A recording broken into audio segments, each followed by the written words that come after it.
criticizing the centre for introducing the National Education Policy 2020 without consulting teachers and students. Congress leader Rahul Gandhi on Sunday said it is being used as a weapon to communalise and push a particular ideology into Indian society. While interacting with college professors at St. Xavier's College in Tirunelveli, Tamil Nadu, Mr. Gandhi said, "An education system is for our students and it is run by our teachers. If we are going to have any policy made for the education system, then it has to come from a conversation with students and professors. Unfortunately, this was not done. There is too much power being centralized in one institution, that is NEP. This is going to damage the education system. The positive side is that it is reasonably flexible on many counts, but it is a weapon to communalize, to push a particular ideology into Indian society," Mr. Rahul Gandhi said. Moving on to the next news, calling Tamil the world's oldest language, Prime Minister Modi today again said not learning the Tamil language was one of his long-standing regrets in a long political career. PM Modi, in his monthly Mann Ki Baat radio talk today, praised Tamil literature and poetry. His praise of the language comes ahead of the southern state going to polls on April 6th.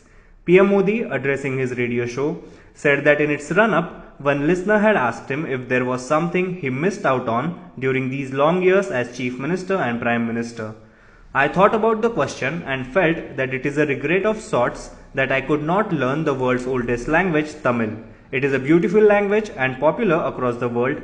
Many people told me about the qualities of the Tamil literature and the depths of the Tamil poetry," PM Modi said.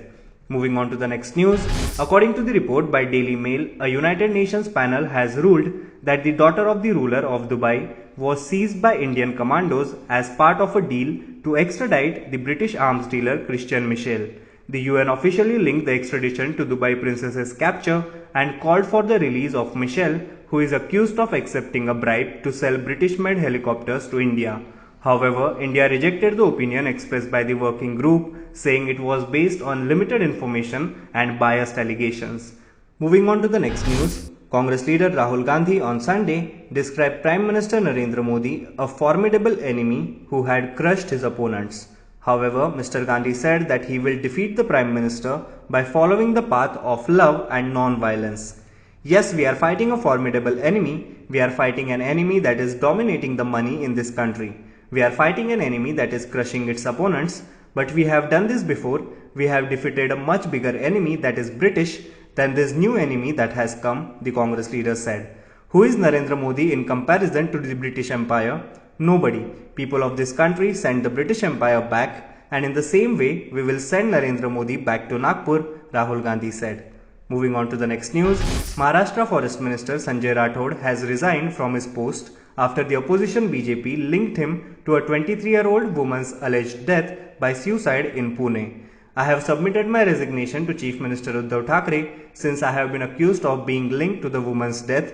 I was maligned. I don't think I should continue on this post.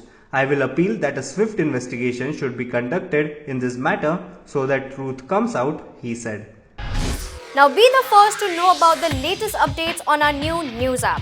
Go on your Android or iOS, search for HW News Network. Download our app, choose the language you prefer to get updates in, and be up to date with the latest news.